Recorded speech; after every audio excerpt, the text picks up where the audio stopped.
A crooked legal guardian who drains the savings of her elderly wards meets her match when a woman she tries to swindle turns out to be more than she first appears.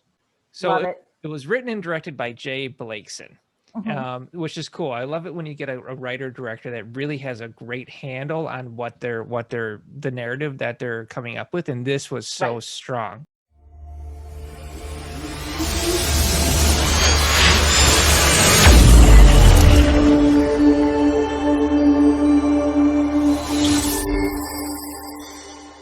I love the fact that he was talking about these guardians that are taking advantage of the elderly, because this is a real thing. And Legit.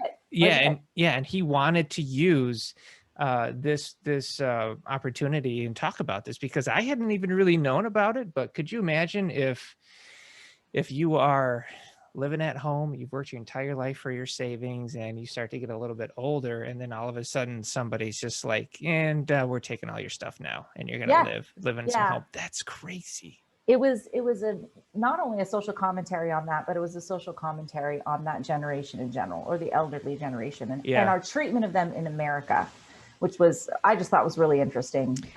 The way that he set it up that way. It is great commentary. It really is. I mean, the elderly woman that they use in this film was played by, I want to say Diane Weist, I think is her name. Yeah, I think that's who it was. Yeah, and she is a fantastic actor. So good.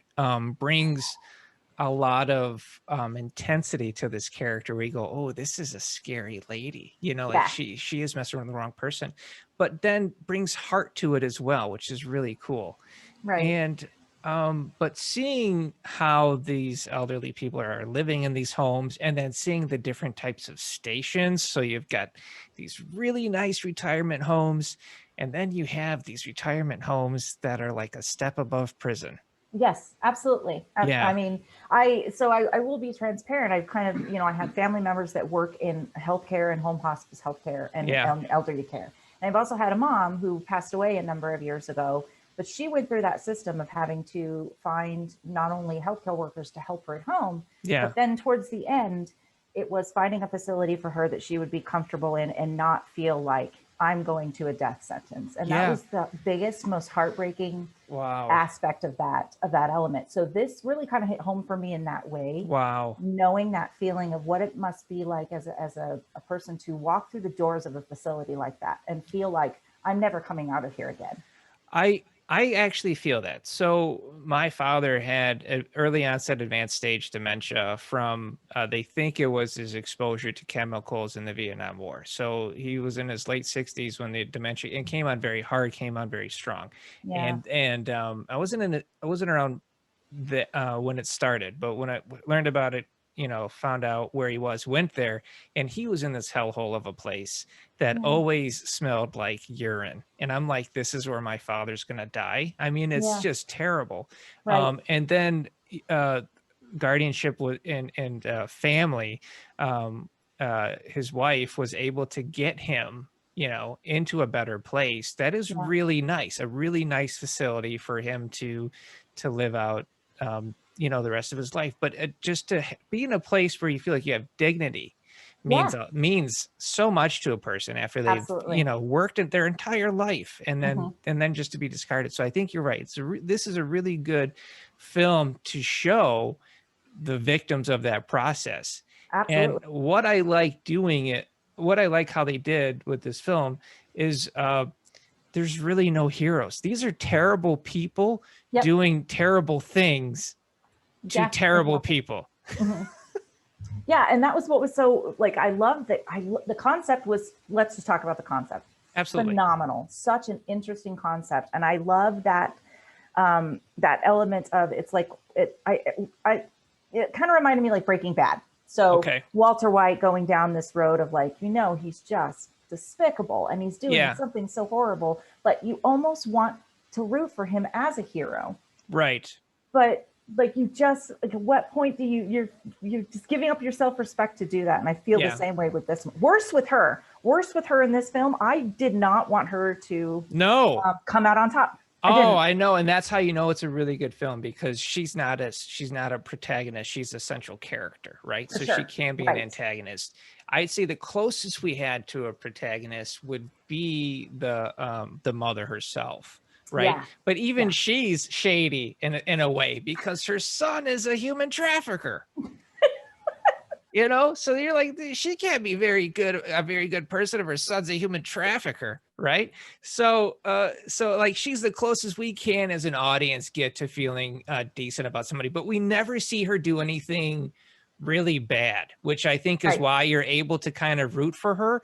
And then throughout the script you start to go, okay, she's kind of scary when she tries to choke out the main character. Was, I think it was played by Rosamund Pike. Yeah, it was Rosamund Pike. Pike.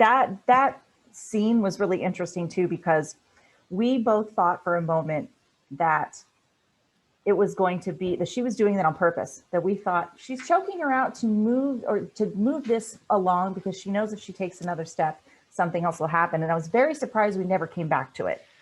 Well, I think what was going on, because I think it's multifaceted. You start thinking, okay, let's look at it from Rosamund Pike's point of view, who is the guardian, and she is a master manipulator. So we know that.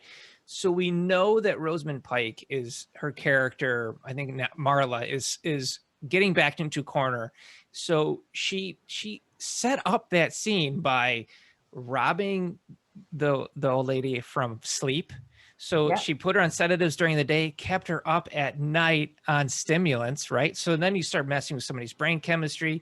She starts playing around with other meds, cuts down on her arthritis meds, so she's in pain. And then she sits down and tells the lady arrogantly, you're gonna die alone in your own filth, right? And so I think she set her up on purpose to get that choke out moment, to use it in court, to hurt her son. And so it's like, if you master plan that, if you game it out, it's brilliant. But then if you look at it from the old lady's perspective, she's the mother of a human trafficker. She's probably not a great person. She's gonna choke somebody out. So it was a great scene. Yeah. You know, I was wondering too, because I felt like so we never again addressed, her backstory, other than, she worked at the same place for 40 years, but clearly she's had this distancing from that side of her life for that reason, so that there isn't, there's not a holding conflict there per se. No, I think you're right. And I think as a creative, or as a writer director, if I was coming on this, I would keep that part away out of her storyline, so that the audience has somebody to sympathize with. Right. So I think that makes sense, because if we see her like shooting people and things like that, we're going to lose empathy for her as a character, and we already don't have characters to empathize with. And with I just want to talk about the character intros. Can we talk about that for a sec? How we do that? Okay. So Rosamund Pike's character intro is dynamic, right? It's VO. It's her explaining the system to you. It's her explaining her, what I want to say, perverted sense of the American dream, of success, money, fame, power through money, right? And then how you're either a lion or you're a lamb in order to achieve it. And she's a lioness, right? So it's a really dynamic intro. But let's pair that with Peter Dinklage's intro. I know. I love it. I mean, other than the fact that I love this man as an actor, but the fact that we come into him, no dialogue. No dialogue, barely any dialogue. Yeah, and we just see him looking at different types of sweets, and then he just looks and he just nods, right? He just nods, and they pick it, and it's just silent. They guide him to the car, they drive him, and you can see the way this is shot and the way it's written, that this is a man with power. This is somebody that commands respect, and I love the differences in introducing those characters. It was so great. Yeah, no, I loved it too. It was a punch. It was a definite punch when he came on screen, and that whole interchange when the taxi shows up. Oh my God. So good. The donut thing where he takes a donut and he eats the donut just to contemplate, am I going to kill this guy? Should I kill this guy? I mean, you could feel the tension in that scene. It was so good. And you can see it where after the guy that he's talking to, he chooses not to kill him. That guy goes to try and save his mother. Yeah, or right? find out where she is. Yeah. And he's not talking when he gets caught by the cops, and he's willing to kill anybody because he is that afraid of Peter Dinklage's character. That's crazy. It's so crazy. Solid. It was so solid. It was this interesting like you're right. There's this interesting dichotomy because she comes out just guns ablazing in kind of, you know, metaphorically or whatever. Yeah, narrative. She comes out guns ablazing. She's got this huge loud voice. She wants her power and her stance to be known. And nobody has a problem speaking, you know, in terms of kind of for her. But then this other character who probably commands much more power than she does. Right. Doesn't have to say a word, and everybody that works for him won't say a word. It was crazy. It was just like this really interesting. Oh, I know. It's a great pair of antagonists, or I guess, antagonists, and call her protagonist, but to pair off of, because you have somebody who is very loud, who is very in your face, who is very manipulative, right? And then you have somebody who is quietly confident in his entire world. And then to put those two against each other, I mean, even in the scene where she's got the bag around her face, and his man is choking her out in the middle of, I think, like a desert or something.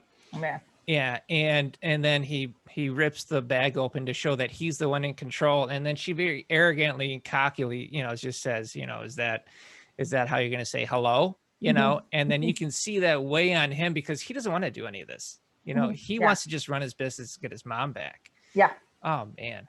It was good. Brilliant. It was just so good. It was so good.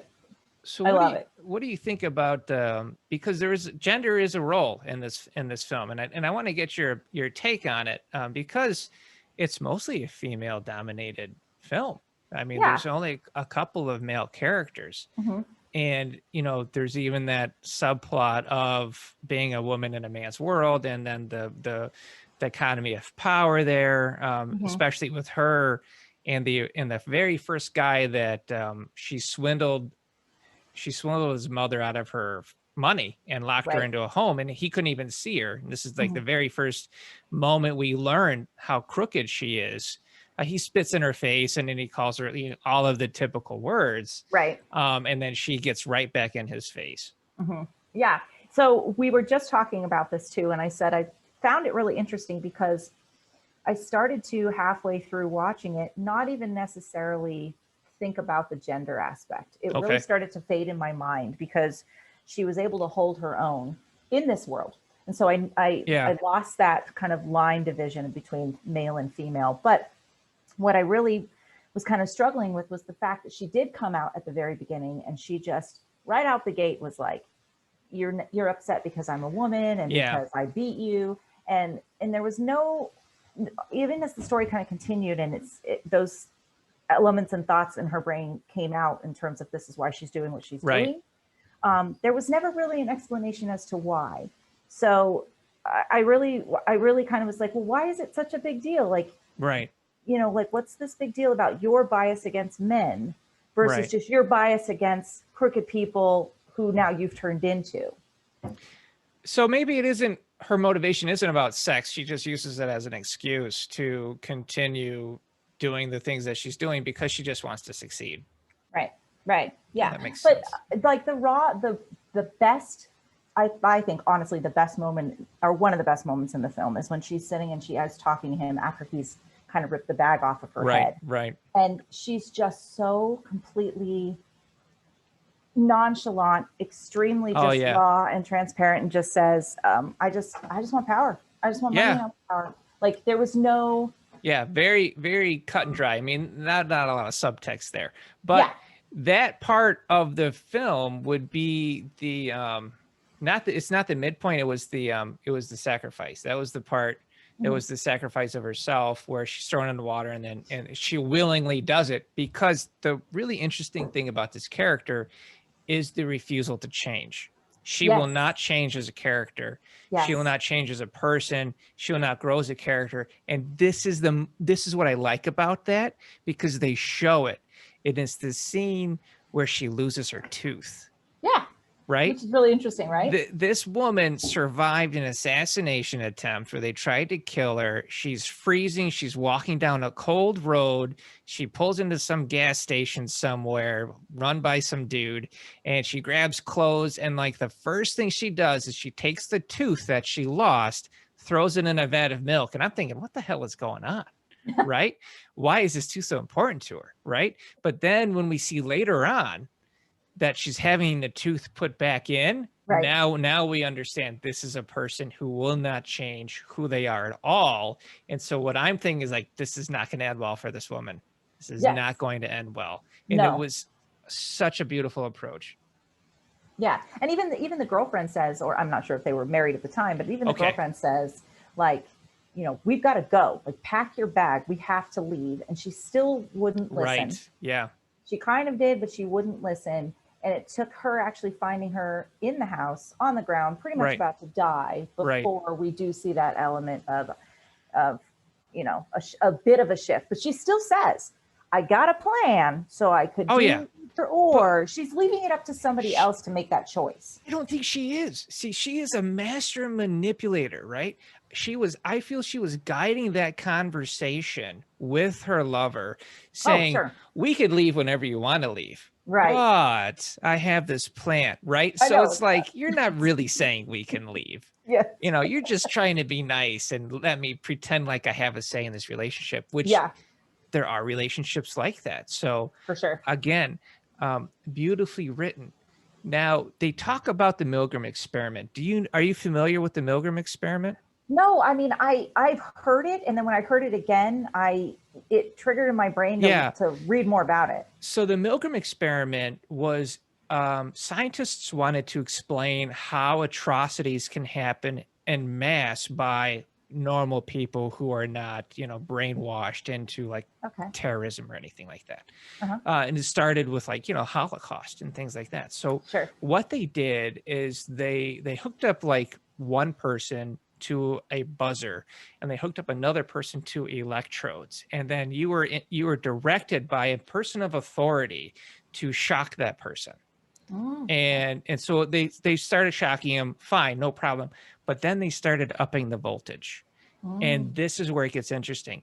When people were taught, I think it was like 78% of the time, Kristy, the more shocks, the more the more powerful of the shock, the more uncomfortable people were to do it, but they still did it. They still did it. And then they got to a voltage that could kill a person, right? And then under being yelled at by an authoritative figure, they still did the shock. Wow, that's crazy. Which says a lot about how having authority can really imply compliance, which explains how these elderly people, when you show up with a couple of cops and a piece of paper, they just comply. Yeah, they just walk out. They don't close the door. That's when you start going, okay, so close that door and lock it. You better be. So I thought that was really interesting that they used that, because you can see how that really explains, I mean, the psychology behind why this works and why people can be taken advantage of. Yeah, and it's just sad. I mean, again, it's just, I know we talked about it, but it's just that sad element of that's what ends up happening to a lot of these people. Oh my God, it breaks my heart. So what do you think about the midpoint where the old woman, whose name I think was Jennifer, is getting free? So she got broke out of the care facility by the Russian mob. They killed a couple of people to get her out. I was like, whoa, this is going in a crazy direction. This is fun, right? And so she's getting closer to the car where she can see her son, he can see her. And then Rosamund Pike's character comes in and knocks her out, and they all get arrested. And I was like, what a great midpoint. Yeah. It was really fascinating too, because you think there's this ache in you that's like, just open the door and get your mother. Get your mom. Yeah. Get your mom. Exactly. But there again, this element of like, there's been this complete rule of thumb, like silent rule that like, we will not do this no matter what, because at what risk will that be to either you or to him? Yeah. Yep. He's not going to risk he can't expose himself. What he has. Exactly. Right. Yeah. Oh man. But you could feel it though. What a powerful scene. Yeah, but it's not like she was screaming and crying and like, why aren't you saving me? She went. No, it was it was the desperation where she was like almost reaching out for her son, and then you could see the worlds crumble, and I was like, oh man, these are terrible. These are terrible people, and I'm being moved. I hate it. But again, like it was really interesting too, because that was like his weakness. His weakness was her. I mean, every time he even just thought about it, and oh God, Dinklage did such an amazing job. He was so good.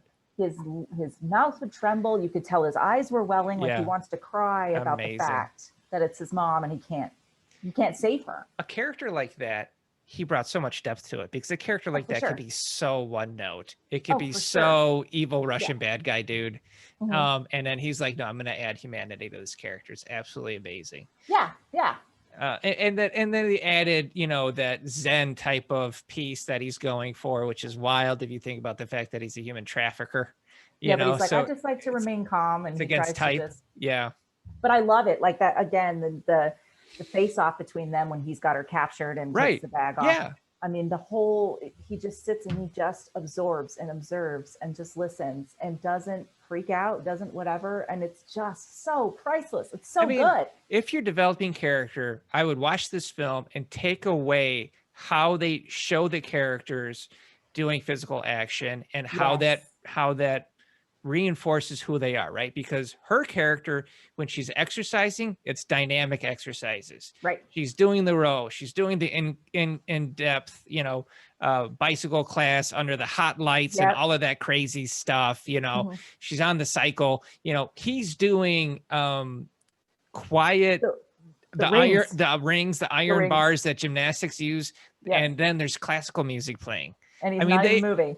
He's not even moving. They're exact opposite characters, but by showing us who they are, we learn who they are. And this is a great, like, you could really break this down just for how they show the characters, which is fantastic. Oh, you can have a whole nother dialogue about cinematography wise, and you're right, how they staged each scene, the coloring, the choices of costume that they were wearing, the colors of the costume, just everything.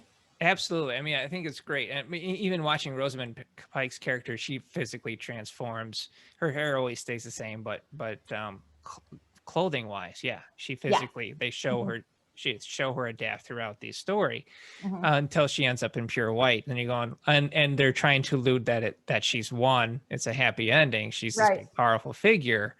And then, of course, the ending. Bam. Yeah, the real ending. She's assassinated by the very first guy whose mother she... So let's talk about that, because how do you feel about this ending?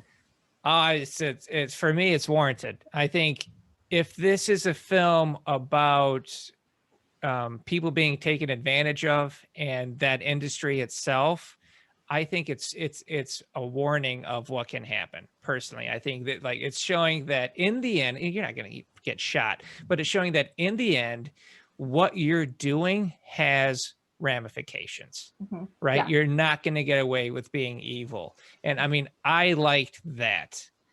I thought that was a good, I think it was, I don't think the ending, this is going to sound really strange. Okay. I don't think the ending was for the character. I think the ending was for the audience. Oh, that's a good question. That's a good observation. I think the audience needed that closure, because, you know, it kind of a little tiny bit went off the rails when Dinklage's character's like, let's just go into business together. Okay, we're all going to win and we're all going to move on. And it just felt too easy.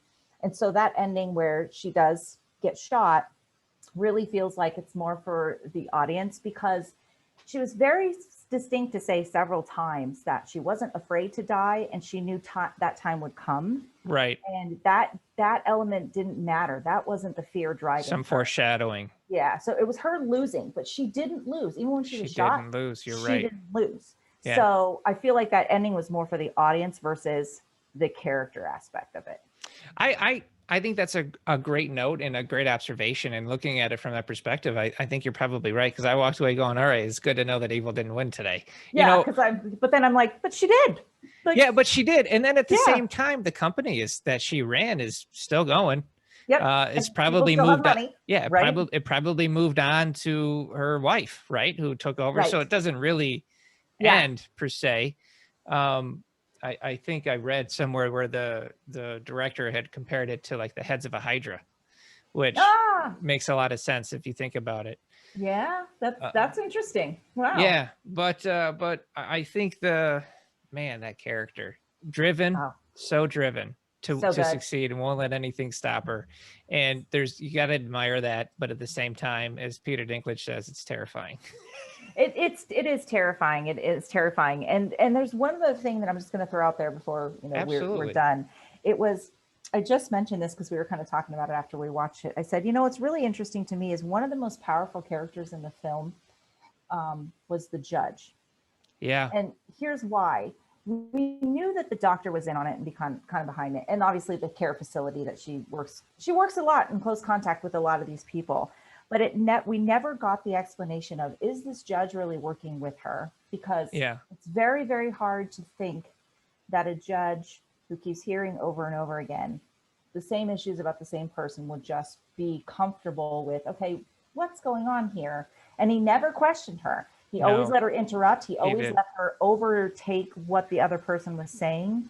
And those judges, when they sign that paperwork, it's powerless. It's a powerless feeling to know that the law is saying this is what you have to do. I would say the judge probably represents the system itself. Exactly. That's what I was going to get at. A dispassionate system that doesn't question anything and then takes whatever someone says that has a bit of authority for its word. And so that makes a lot of sense to me. And the fact that she was able to manipulate this man and take advantage of the system, I say that's the best kind of breakdown I could give you on that. Yeah, no, that was exactly what I was getting at, was that I felt that that's what it was. Yeah, no, I think you're absolutely right. All right, so that is our breakdown or film analysis of I Care a Lot. If anybody has any questions, you can always feel free to pop them into the comments there. And Leonard says, I think we need a bigger boat. I'm not sure. Was that a line in the movie? No? That might be my dad. Okay. Because he likes to watch us. Welcome, Leonard. I'm a fan of your daughter. She's pretty great. He is referencing the movie Jaws because it's my favorite movie. Okay. And one of the first, I think probably the best screenplay ever written. So he's just giving me a hint that he just believes in me. Okay. Well, we believe in her too. Hence she's on the show. Thanks, Dad. I love you. All right. Well, Dad, if you got a quote for me, throw it up there. My favorite film is any of the Star Wars. So let's see if anything else. Oh, thank you, Teddy, for your comments. It's very kind. Well, I don't see anything else, and that's fine. This episode is brought to you by the Script Summit Screenplay Contest, where you can win a cash prize or the chance to have a contract with a Hollywood talent manager. I heard that Zack Snyder's got a film coming out on zombies on Netflix. And if that's true, I think we need to do that one next. So which means next week we'll probably be here with a faith-based movie, because we can't seem to nail any of the genres that we settle on. Let's go do a Zack Snyder film. Okay, now let's talk about God. Yeah, let's do a Zack Snyder zombie film, and then next week it'll be an interview with God. All right, so all right, thanks again for being with us.